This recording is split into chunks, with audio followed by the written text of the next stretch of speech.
экранға назар аудар. Алмаларды жәшікке салуға көмектес. Себетте 18 алма.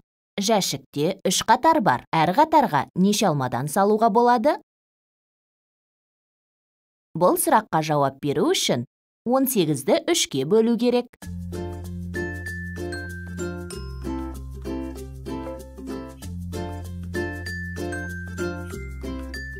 Бір қатарға неше алма салынды?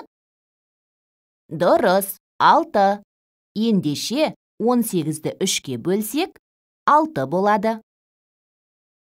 Сен көбейту мен бөлу амалдарының өзара байланысын білесің бе?